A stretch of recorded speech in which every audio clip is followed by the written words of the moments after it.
Okay, we're continuing with our studies of Baronett, Chapter 7, Section C. And in this section, we're going to learn how to use truth tables. Now, I've done a whole separate video on how to build and use a truth table, so you can check that out too. But here's an introduction. Here's the basic idea of what we're doing. We're going to take those the definitions of the logical operators that we learned in part 1 of 7C, and we're going to apply them so that we can determine the truth values of compound statements. Now remember, it's the truth values of the simpler statements along with the definitions of the logical operators that are going to determine the truth value of the entire compound statement. Now, when we do this, when we determine the truth values of a compound statement, here's how we're going to do it. We're going to work our way from the truth values of the simpler statements to the truth values of the whole compound statement. And our goal, the last thing that we're going to get to when we determine the truth value of a compound statement is that we're going to get the truth value of the main operator. The reason we care the most about truth values under the main operator is that those are the truth values of the entire compound statement. The main operator ranges over the entire compound statement. Other operators, logical operators, don't range over the entire compound statement.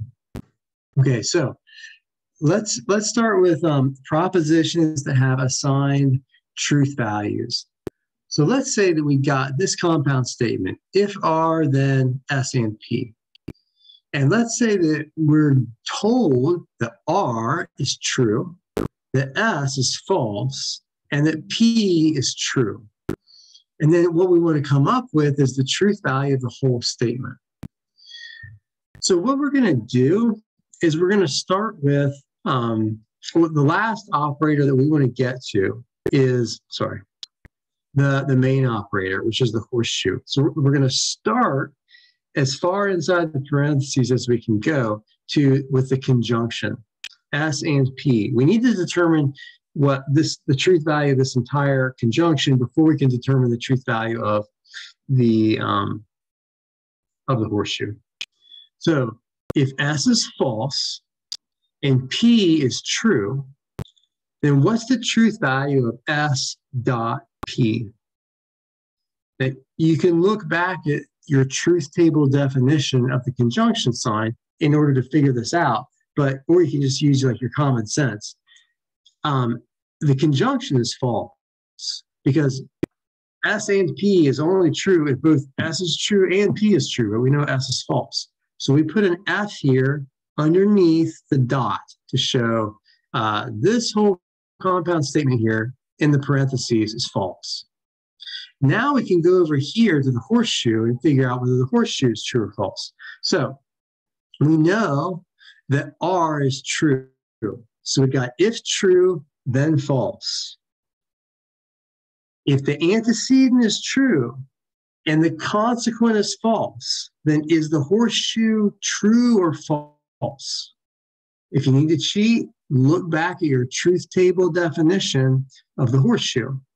And it will tell you on line 2 of that truth table definition that if the antecedent is true and the consequent is false, then the whole conditional, the whole horseshoe is false. So that's why we put a square around this F underneath the horseshoe.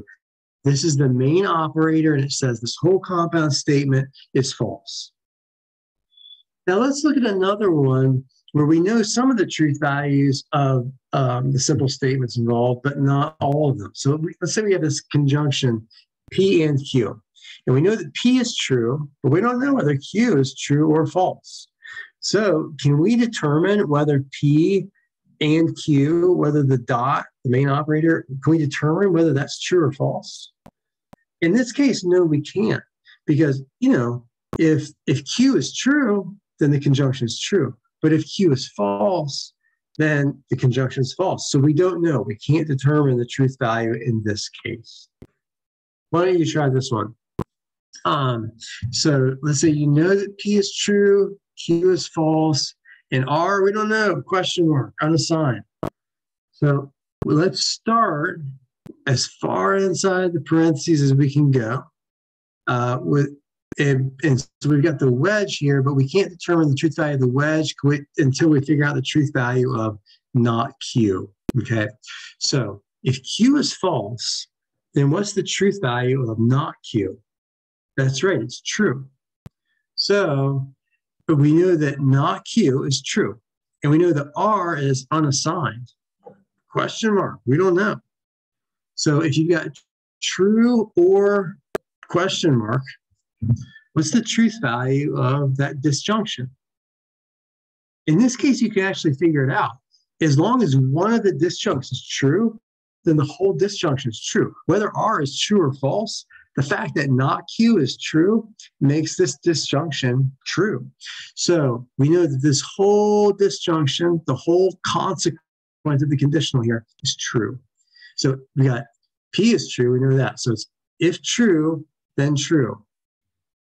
Does that come out true on the truth table of the conditional, the truth table definition of the horseshoe?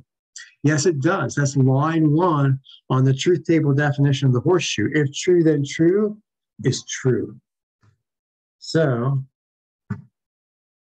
that's what you got. That's what it's going to look like. You got a true under the negation, true under the wedge, and then a true under the main operator here.